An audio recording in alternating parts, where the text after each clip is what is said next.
Nancy Drew's Secret of the Scarlet Hand is the 6th game in the Nancy Drew series, and we follow Nancy on her internship to DC, where nothing, simply nothing crime-related will happen.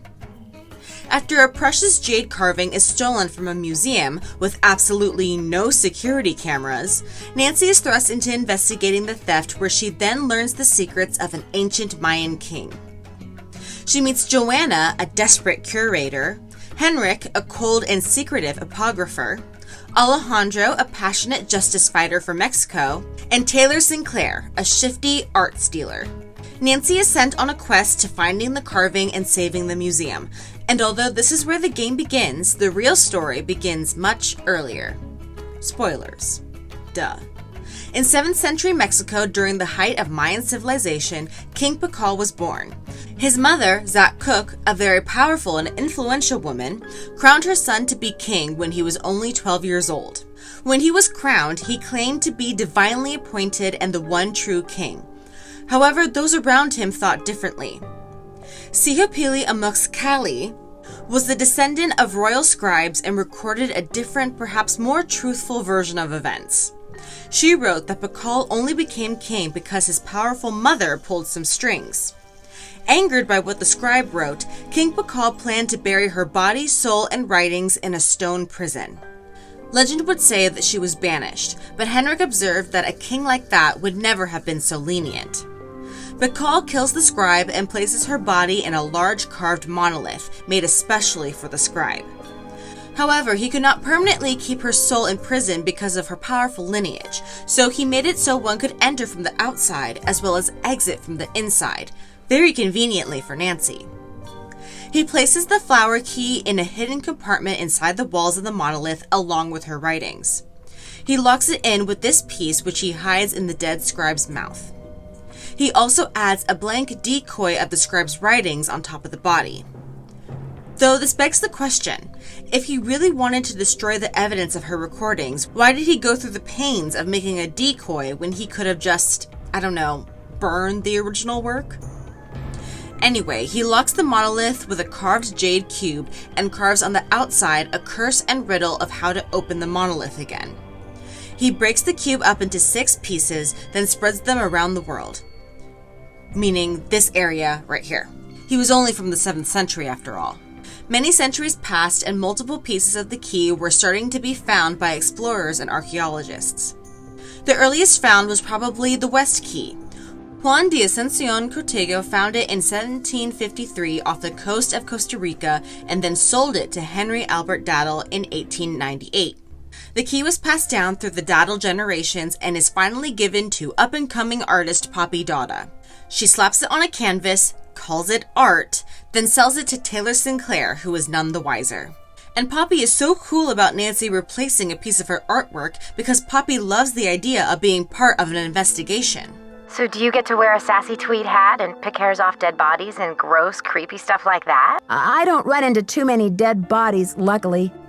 The next key to be discovered was the East Key. It was found in Cuba, acquired by Bishop Diego de Landa in 1652, then sold to Beach Hill in the present day. The next one found was the South Key, which was found near the Amazon by Archibald Rutherford around the 1880s. He passed it down to Prudence Rutherford, who added it to her husband's family necklace as the centerpiece. Some time passes and the North Key is found along with some other artifacts in New Mexico by the Choco Canyon Cultural Center, the CCCC. Learning when the Pakal carving was originally found is tough to say. Alejandro says it was stolen from the Pakal tomb when it was excavated in Palenque in the 50s, but there is no solid evidence of that. All we know for sure is that it was purchased by Beach Hill in 1993. The provenance statements give a history of the carving's previous owners, but those were proven to be falsified, so who knows where it had been before Nancy's inventory box. Just casually holding $1,076,595. No biggie.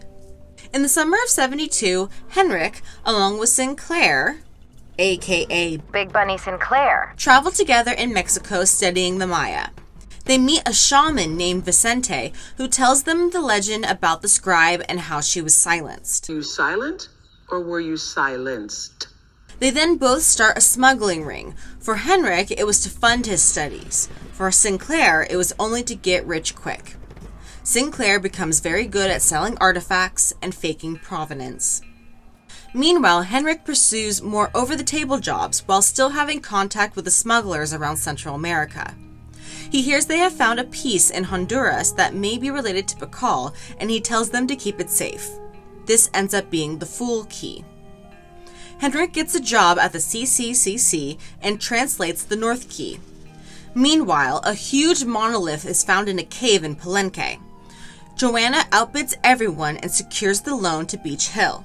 Henrik up and leaves the CCCC to transcribe the monolith. At the museum, he finds that in order to open the monolith, the calendar must be turned to the day Pakal ascended the throne, and a 6-part key is needed. Sinclair, working closely with Beach Hill, also learns about the monolith's riddle and has people steal from the CCCC and Prudence Rutherford's home, leaving a red handprint at both sites. We know it was him and not Henrik because of this article mentioning both in Sinclair's arrest. Henrik gets suspicious that someone else is onto the riddle, but continues to document his findings and possible locations of the parts on the latest and greatest technology 2002 can offer. He also observes that the recent thefts of similar artifacts is a danger to the Pakal carving, so he steals the carving and hides it in the model tomb in the museum, perhaps hinting at the original place the carving was stolen from in the Temple of Inscriptions. He also leaves a note to the thieves with their own red handprint. He then mysteriously falls from the temple stairs and loses his memory. It is hinted that someone must have pushed him because there's no way these narrow stairs with no railing are dangerous whatsoever. With Henrik's notes and limited memory, Nancy finds all 6 pieces and opens the monolith. Sinclair, who apparently had been following Nancy, reveals himself to be the culprit, which we should have known because he clues Nancy in about the potential threats, and in almost every game, the one who mentions the looming threat first is the culprit. But Nancy makes it out alive, and everyone applauds Nancy's discovery in this very convenient, scripted, and eerie celebration speech. This is so weird and out of place that it should make Nancy think that everyone was in on it or something like that. I mean, just look at these blank stares. Jesus Christ. Anyway, that was Nancy Drew's Secret of the Scarlet Hand. If I left anything out, let me know in the comments. If you liked it, please give me a like, and thanks for watching. Bye!